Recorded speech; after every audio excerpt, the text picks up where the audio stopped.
Ang init sa labas, grabe. Ay, nakapahilo.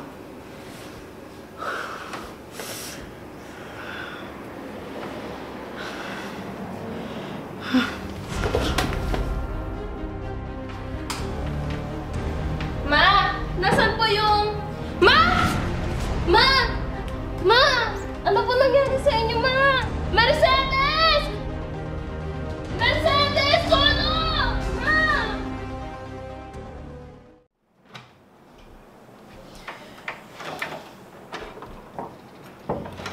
Ano ba yan? Ba't ang kalat dito?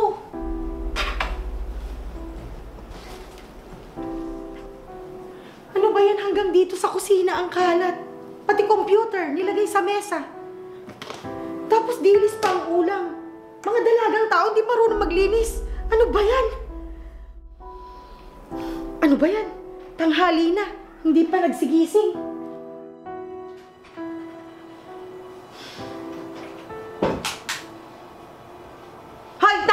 Magsibangon nga kayo dyan. Akala nyo may mga kanya-kanya kayong katulong na sinasahuran. Tanghali na. Ang dami nyong kalat sa sala at kusina. Bilisan nyo! Ano ba naman yan, Ma? Ang aga-aga pa eh. Naantok pa ako, Ma. Tulungan nyo nga ako sa mga gawaing bahay. Wala na kayong ginawa. Tanghali na. Apakabatugan nyo. Dapat sa inyo hindi na pinapakain eh. Alam nyo, para kayong mga patabaing baboy. Dadating kayo, kakain, matutulog. Ganun na lang lagi ang alam nyo. Ano ba naman yan, Ma? Ang aga-aga, nagbubunga ka na naman, nakakarindi. Pagod din kami, Ma. Kailangan namin matulog. Saan kayo napapagod? Sa kakahiga dyan? Magsibangon nga kayo? Puro na lang kayong katwiran. Pag inuutusan ko kayo, hindi ko naman kayo pinalaking ganyan. Halina kayo, tulungan nyo ako. Apakatatamad nyo. Oo na, Ma. Sige na, susunod na kami. Oo, Ma. 5 minuto lang. Pagkatapos ng 5 minuto at hindi ko pa kayo nakita sa labas, ikakandado ko na tong kwarto nyo nang hindi kayo makakain ng tanghalian. Kainis naman, naantok pa. Ang aga-aga.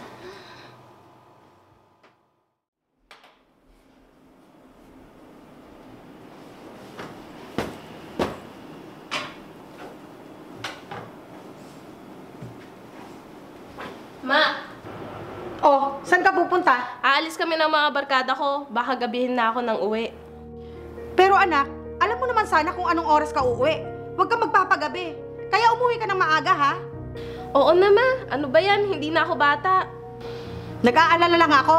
Kasi baka mamaya, umaga ka na naman umuwi. Kababae mong tao. Bakit si Mercedes? Ganon din naman ah. Bakit hindi mo siya pinapagalitan? Anong hindi? Katulad mo rin yon. Pareho kayong matitigas ang ulo. Si Mama naman. Pahingin na lang ako ng pera. Yan! Diyan kayo magaling na kapatid mo. Para kayong may pinatagong pera sa akin, ah. Ang gagaling nyo magsilaboy, tapos wala naman pala kayong pera. Si Mama naman. Ngayon lang naman ako humingi. Tsaka may allowance naman kami, di ba? Oo, meron nga. Eh, nasaan na yung binigay ko sa inyo nung nakaraang linggo? Ginastos na ninyo. Akala nyo kung sino kayong manghingi. Nagtataiba ako ng pera. Kung marunong kayong gumastos, mag-ipon din kayo para sa sarili nyo. Ano ba naman yan, Ma? Hayaan nyo na lang kami sa gusto naming gawin. Nasa tamang edad na kami. Hindi naman po pala kayo magbibigay ng pera. Ang dami nyo pa pong sinasabi dyan. Alis na ako!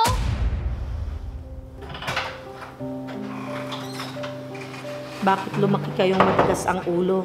Mali ba ako sa pagpapalaki ko sa inyo? Wala na kayong respeto sa akin at pakialam sa nararamdaman ko.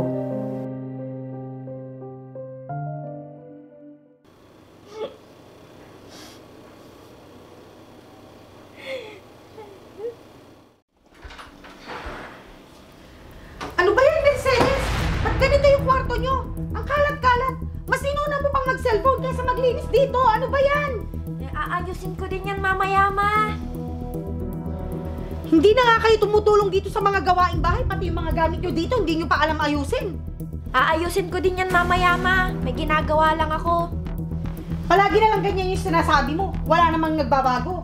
Ano ba yan, Ma? Ako na naman yung nakita mo. Huwag nyong inuugali yung ganito kaduming kwarto. Pag may bisita kayo, nakakahiya. Ako na nga dyan, Ma. Sige, laksan mo pa. Magdabog ka pa.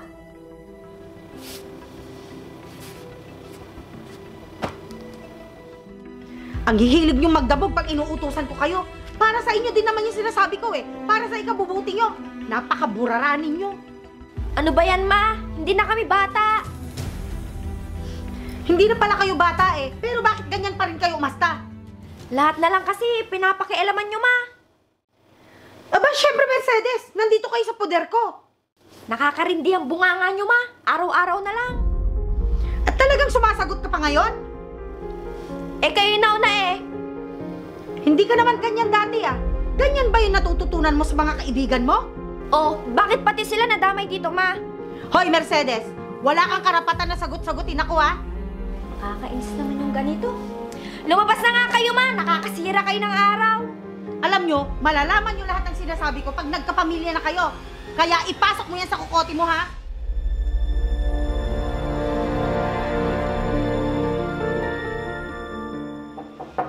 Ay, Sandali lang. Sino kaya to?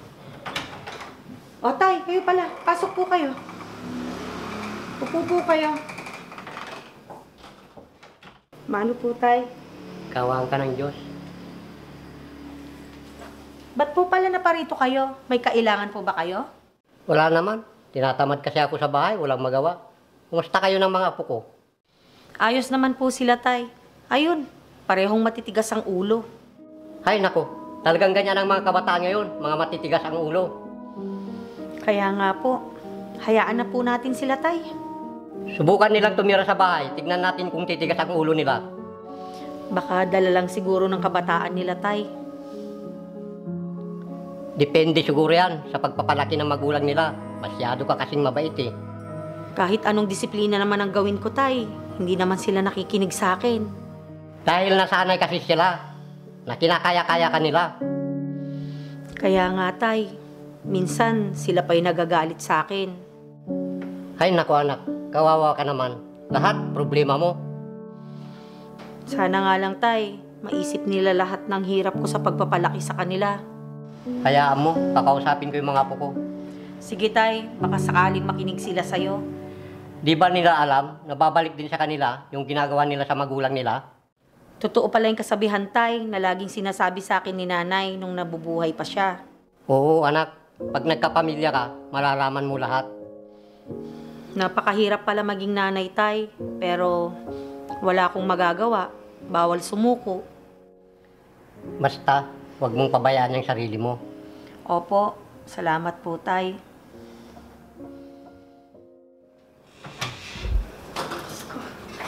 Ang init sa labas, grabe. Ay, nakapahilo.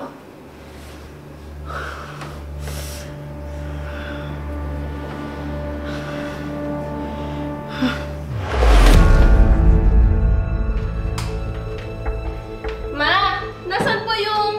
Ma! Ma! Ma! Ano po nangyari sa inyo, ma? Mercedes! Mercedes! Tulong! Ma!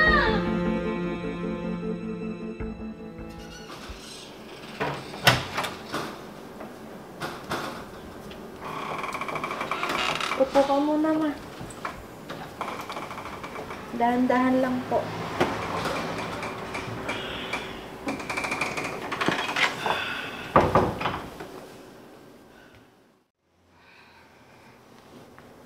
Paano yan, ate? Madami pa tayong utang na dapat bayaran. Kaya nga eh, maghahanap na lang ako ng trabaho. Hindi na ako makakasama sa mga barkada ko. Talagang naisip po pa yan ngayon? Anong gagawin ko dito sa bahay? Magmukmok? E di alagaan mo si mama hanggang gumaling, maghahati tayo ng trabaho dito sa bahay. Sige na nga, ate. May magagawa pa ba ako? Hindi natin pwedeng pabayaan si Mama Mercedes. Lalo na ngayon, nakailangan niya tayo. Nang dahil sa atin, kaya siya nagkasakit. Hindi niya sinabi na may nararamdaman na pala siya. Hayaan niyo na ako mga anak. Pag gumaling ako na lang ulit magtatrabaho lahat ng trabaho dito sa bahay. Hindi ma, simula ngayon kami na yung mag-aasikaso sa inyo. Alam mo Mercedes, napag-isip-isip ko na tama si Mama. Simula nung bata tayo, siya na yung nag-alaga sa atin. Kahit napasaway tayo kay Mama, dapat ibalik natin yung kabutihan na nagawa niya sa atin. Pasensya na kayo mga anak ha, dahil nagkasakit ako. Hindi mo kasalanan yung nangyari sa'yo, Ma. Tutulong na rin ako, ma. Huwag ka mag-alala. Dapat lang, Mercedes, dahil tayo lang dalawa yung magtutulungan, wala nang iba. Patawarin niyo ako, ma, kung naging makasarili ako. Wala kang kasalanan, anak. Gagaling ka din, ma. Basta, kami na yung bahala dito sa bahay. Kasi nung wala ka,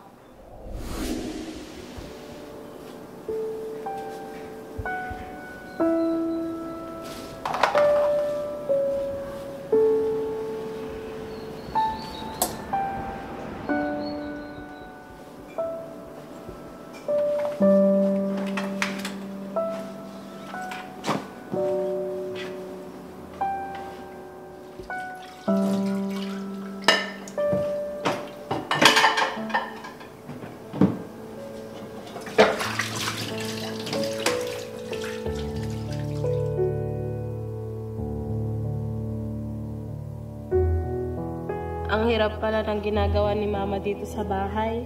Tapos lagi pa namin siyang inaaway. Ang hirap po pala ng ginagawa mo, Mama, dito sa bahay. Wala sa akin lahat yon, anak. Ang mahalaga, kasama ko kayo. Ang hirap po pala maging nanay. Sorry po talaga, ma, kung naging pasaway kami sa inyo. Kaya Mercedes, may panahon pa tayo para magbago. Kalimutan na natin lahat yon, mga anak. Opo, Ma. Magsisimula po ulit tayo. Payakap nga ako, mga anak.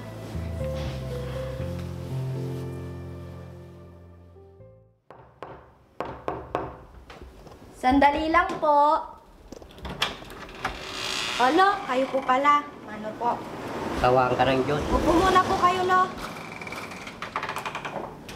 Ma, si Lolo andito. Sandali lang po, Lo. Baka po may ginagawa. O, Tay, nandyan po pala kayo. Mano po? Tawaan ka ng Diyos. Kumusta na kayo dito? Ayos naman po kami, Tay. Binabantayan ako ni Mercedes. Mabuti naman kung ganun.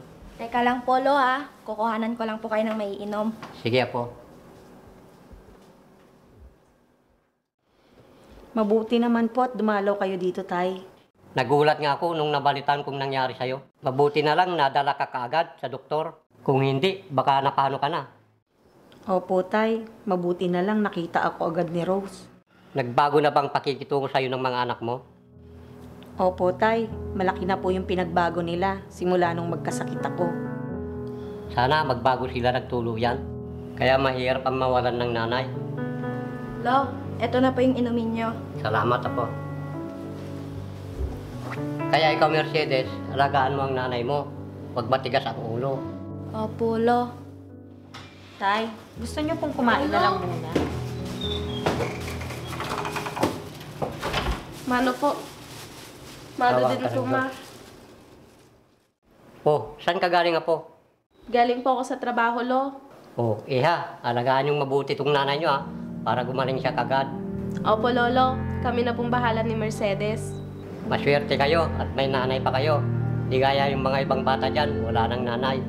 Opo, Lo. Mabait na po kami ni ate. Sige po, Tay. Tara na. Mahinanda po ako dyan. Sabay-sabay na po tayong kumain. Eto po, Lo. May merienda po tayo mamaya. Tara na. Sige.